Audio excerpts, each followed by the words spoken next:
Repair का online class start करने वाले हैं। अगर आप हमारे क्लास को ज्वाइन करना चाहते हैं तो आप हमारे व्हाट्सएप नंबर पर कांटेक्ट कर सकते हैं। इसमें हम आपको वोल्टेज स्टेबलाइजर रिपेयर करना सिखाएंगे, बहुत अच्छे से सिखाएंगे और सारे फॉल्ट लगभग आपको सिखाएंगे ताकि आपको किसी भी तरह के स्टेबलाइजर रिपेयर करने में कोई दिक्कत ना आए। अगर आप हमारे क्लास को ज्वाइन करना चाहते हैं तो आप हमारे व्हाट्सएप नंबर पर कॉन्टैक्ट कर सकते हैं। दोस्तों बहुत बहुत स्वागत है आपका हमारे इस नए वीडियो पर। दोस्तों जैसा कि आपने हमारे पिछले वीडियो में देखा था कि हमने ये बोर्ड तैयार किया था, लेकिन बोर्ड में कुछ काम बाकी रह गया था। हमने केवल इसका स्टेबलाइजर रिपेयरिंग का सेक्शन रेडी कर दिया, यानी स्टेबलाइजर टेस्टिंग में हमें जो चीज़ यूज़ करनी थी वो सब हमने रेडी कर दिया था और इसमें इन्वर्टर रिपेयर वाला सेक्शन बाकी रह गया था। तो चलिए अब इसमें जो बाकी काम बाकी रह गया था उसे हम पूरा कर लेते हैं और इसे इन्वर्टर टेस्टिंग के लिए भी रेडी कर लेते हैं। चलिए वीडियो शुरू करते हैं। दोस्तों जिन लोगों ने पिछला वीडियो नहीं देखा है उनकी जानकारी के लिए बता देते हैं ये स्विच सॉकेट वगैरह हमने किस चीज़ के लिए यूज़ किए। ये देखिए जो आपको ये 15 एम्पीयर वाले सॉकेट दो दिखाई पड़ रहा है, एक स्विच दिखाई पड़ रहा है। तो इसमें से जो हमारा एक सॉकेट हमने सीरीज होल्डर से कनेक्ट कर रखा है और इसके बाद स्विच सॉकेट जो हमारे डिमर से कनेक्ट है, यानी हम स्विच से जब ऑन करेंगे तो डिमर हमारा ऑन होगा और इस सॉकेट के थ्रू इसकी आउटपुट निकलेगी। और ये जो वोल्ट मीटर आप देख रहे हैं ये एक वोल्ट मीटर है, ये हमें इनपुट वोल्टेज बताता रहेगा हमारे बोर्ड में। और ये जो दूसरा मीटर आप देख रहे हैं ये फ्रिक्वेंसी, एम्पेयर और एसी वोल्टेज सब कुछ बता गया। इन्वर्टर सेक्शन में हम यूज़ करेंगे, बहुत अच्छा मीटर है। और ये तो डिमर है, आप जानते ही होंगे। और इसके बाद देखिए ये हमने एक ST3 यूज़ किया है। हमें असल में ST3 की जरूरत नहीं थी, यहाँ पर ST2 से हमारा कम चल जाता है, लेकिन हमने ST3 यूज़ कर लिया है। और तो कनेक्टर हमने यूज़ किए हैं, ये सब हमें बैटरी वायर हम अंदर से इसमें कनेक्ट करेंगे, क्योंकि बहुत सारे इन्वर्टर ऐसे आते हैं कि जिसमें केवल तार निकले हुए होते हैं, लग वगैरह नहीं होते, तो हम इसमें लगा लेंगे। इससे हमारा बैटरी की वायर कनेक्ट हो जाएंगे इन्वर्टर में। और बहुत से ऐसे होते हैं जिसमें बैटरी के वायर नहीं होते हैं, तो यहाँ पर हम 2 बैटरी की लीड लगा लेंगे जिससे हम इन्वर्टर में कनेक्ट कर सकें उसे। और देखिए ये हमने एक सॉकेट दे रखा है, इसे हम इन्वर्टर की आउटपुट बताएंगे, यानी जो हम इन्वर्टर वगैरह चेक करेंगे तो एक लीड इसमें हम लगा देंगे जिससे इन्वर्टर की आउटपुट इसमें पहुँचेगी। और बाकी स्विच हमने एक स्विच हम एक बल्ब पर दे देंगे ताकि हमें 100 वाट, 200 वाट, 300 वाट, 400 वाट का लोड चेक करना हो, तो जितने हम स्विच खोलेंगे उतने हमारे बल्ब जलेंगे। ठीक है, ये सॉकेट हमने केवल इनपुट करंट के लिए दे रखा है कि हम इससे आयरन वगैरह गर्म कर सकते हैं अपना, या फिर इन्वर्टर का भी चेक करना हो तो वो भी चेक कर सकते हैं। तो ये सब आपके ऊपर डिपेंड करता है, डिज़ाइन आप अपने हिसाब से अलग अलग कर सकते हो। यहाँ पर एक MCB हम यूज़ करेंगे जो कि सीधे बैटरी से कनेक्ट होगी। बैटरी के थ्रू करंट, हमारा जो बैटरी करंट है वो इस MCB के थ्रू आएगा एम्पीयर मीटर में। ठीक है, तो चलिए अभी कनेक्शंस भी कर लेते हैं और अपना इन्वर्टर सेक्शन वाला पोर्शन हम रेडी कर लेते हैं। दोस्तों बोर्ड को घुमा लेते हैं ताकि वायरिंग वगैरह समझ सकें अच्छे से। देखिए बोर्ड को हम थोड़ा सा घुमाएंगे, बोर्ड काफ़ी भारी हो गया है डिमर वगैरह लगने के बाद। ठीक है, इसे हम घुमा लेंगे अच्छे से ताकि आपको सब अच्छे से समझ में आ सके। दोस्तों देखिए जो सबसे कॉर्नर वाला ये सॉकेट है, सबसे लास्ट वाला सॉकेट है, हम इसे सीधे डायरेक्ट इनपुट दे देंगे, यानी जो हमारे बोर्ड के अंदर जो इनपुट करंट आया हुआ है फेस और न्यूट्रल उसे हम दे देंगे। तो ये सॉकेट हमारा डायरेक्ट करंट के लिए हो जाएगा। कई बार हमें इन्वर्टर वगैरह चेक करना होता है या आयरन वगैरह लगाने का होता है, कुछ भी चीज़ हम AC करंट यहाँ से ले सकते हैं। ठीक है, और इसके अलावा देखिए जो दूसरा सॉकेट है तो यहाँ पर हम आउटपुट यहाँ पर देंगे, हम समझ लीजिएगा, गौर कीजिएगा इस चीज़ पर। इन्वर्टर की आउटपुट हम इस सॉकेट पर देंगे, तो इस सॉकेट से हमारा एक न्यूट्रल का वायर निकलेगा, वो कॉमन निकल जाएगा। हम जो 4 बल्ब होल्डर यूज़ करेंगे उन सब में वो न्यूट्रल का वायर कॉमन हो जाएगा। और इसका जो फेस वाला वायर होगा सॉकेट पर से, तो हम इसमें से लेकर ये जितने भी हमारे 4 स्विच दे रखे हैं यहाँ से हम चारों स्विच पर कॉमन कर देंगे।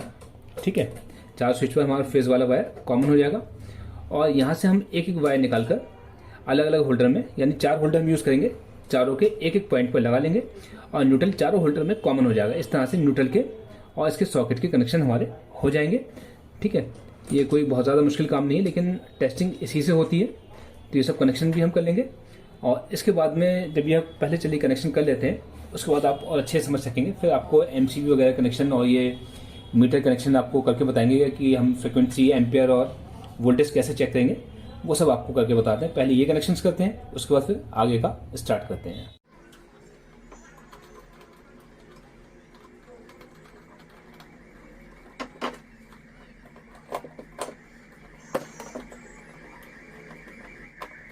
देखिए दोस्तों ये दोनों वायर हमारा सीधा इनपुट के न्यूट्रल और फेस पर मिल जाएंगे। ठीक है, तो ये हम कनेक्शन बाद में कर लेंगे। और उसके बाद यहाँ से हम इसका ये एक कॉमन कर लेते हैं, न्यूट्रल का वायर निकाल लेते हैं और फिर जब हम बल्ब होल्डर लगाएंगे इसके बाद में हम ये सारे कनेक्शंस कर लेंगे। ईजी है, कोई मुश्किल काम नहीं है। ठीक है।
ये जो मिल्क है ये है कंट्री डिलाइट का काउ मिल्क और मैंने इसको सिर्फ एक बार ही उबाला है और मैं आपको दिखाती हूँ।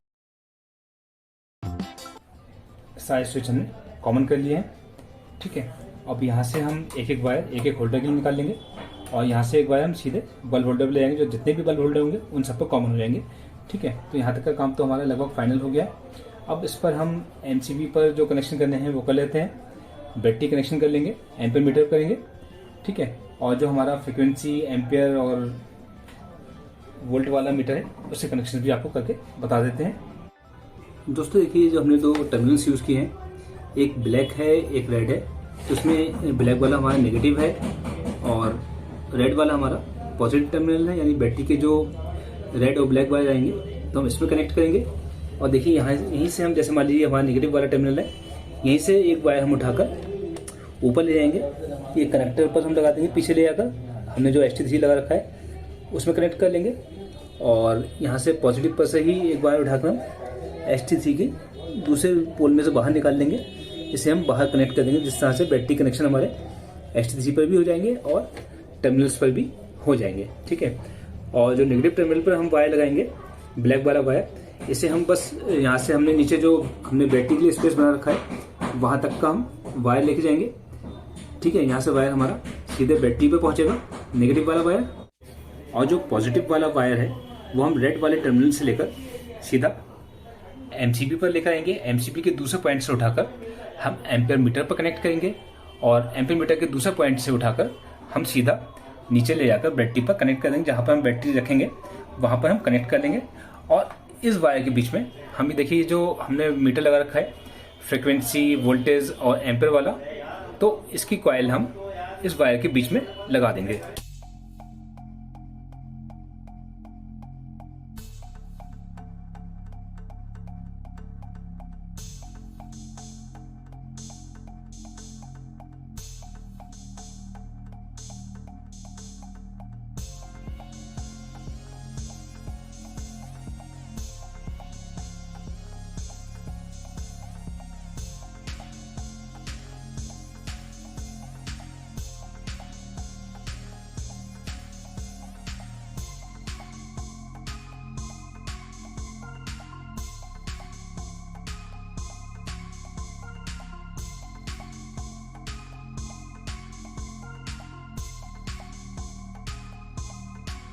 दोस्तों ये देखिए, हमने एम्पियर मीटर पर भी कनेक्शन कर लिया है।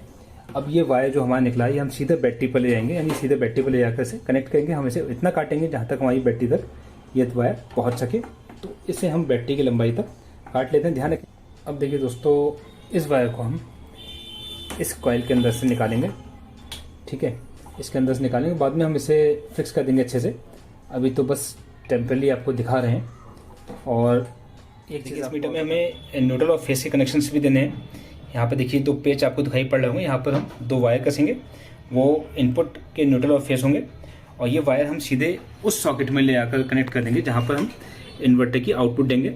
जी हाँ, जब इन्वर्टर की आउटपुट सॉकेट में आएगी और इस सॉकेट के थ्रू इस मीटर में आएगी, तभी मीटर हमारा इन्वर्टर की आउटपुट दिखाएगा और लोड भी तभी दिखाएगा जब हम इसमें न्यूट्रल और फेस का कनेक्शन देंगे। तो इस तरह से इस मीटर कनेक्शंस भी हो जाते हैं। और देखिए लगभग हमारा बोर्ड रेडी ही हो चुका है। अब समय है इसे टेस्ट करने का, चेक करने का। पहले हम इसमें कनेक्शन कर देंगे, उसके बाद फिर आपको बैटरी पर वायर कनेक्ट करके इन्वर्टर वगैरह चेक करके आपको दिखाते हैं। और देखिए फिनिशिंग अभी हमने नहीं की है, अभी वायर वगैरह सब आपको काफ़ी बिखरे हुए दिखाई पड़ रहे हैं। ये फिनिशिंग जब हम बोर्ड फिट करेंगे उस समय हम ये सब फिनिशिंग वाला वर्क करेंगे। अभी बस आपको दिखाने के लिए ऐसा छोड़ रखा है, बाकी आप जो भी काम करें फिनिशिंग। अब हम इन्वर्टर को टेस्टिंग पर लगाकर चेक करते हैं कि बोर्ड हमारा सही काम कर रहा है नहीं कर रहा है, और हमारी इन्वर्टर की टेस्टिंग इससे सही से हो पा रही है या फिर नहीं हो पा रही। तो अब इन्वर्टर को कनेक्ट करते हैं। ये देखिए ST3 में हमने बैटरी ग्रिड के कनेक्शन दे रखे हैं और कनेक्टर पर भी दे रखे हैं, तो हम इन दोनों में से कहीं पर भी इन्वर्टर कनेक्ट कर सकते हैं। ठीक है, चलिए अब इसे चेक करते हैं। दोस्तों अब ये इन्वर्टर हम टेस्ट करते हैं। पहले हम MCB उठाएंगे ताकि इन्वर्टर के अंदर करंट आ सके। ये देखिए इन्वर्टर हमारा ऑन हो गया है। अब हम इसे मेन लाइन से कनेक्ट करेंगे ताकि चार्जिंग इसकी स्टार्ट हो सके। देखिए हमने मेन लाइन से कनेक्ट कर दिया है, इन्वर्टर हमारा चार्जिंग करना शुरू कर देगा। ये देखिए ये एम्पीयर मीटर में चार्जिंग बता रहा है, लेकिन अभी इस मीटर में कुछ भी नहीं बता रहा है।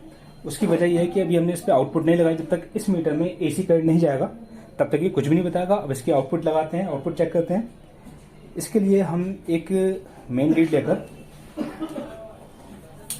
लेकर हम देखिए इसकी आउटपुट पर, देखिए हमने आउटपुट लीड बना रखा है। यहाँ पर हम लीड लगाते हैं और इसकी जो वायर है इन्वर्टर के पीछे हम सॉकेट में कनेक्ट कर देते हैं। इन्वर्टर के पीछे सॉकेट में हम इसे कनेक्ट करेंगे। ये देखिए दोस्तों हमने इन्वर्टर के पीछे आउटपुट कनेक्ट कर दिया है। अब इस मीटर ने वोल्टेज, एम्पियर और फ्रीक्वेंसी बताना शुरू कर दिया है। आपको नज़दीक से दिखाते हैं कि मीटर हमारा कैसे दिखा रहा है।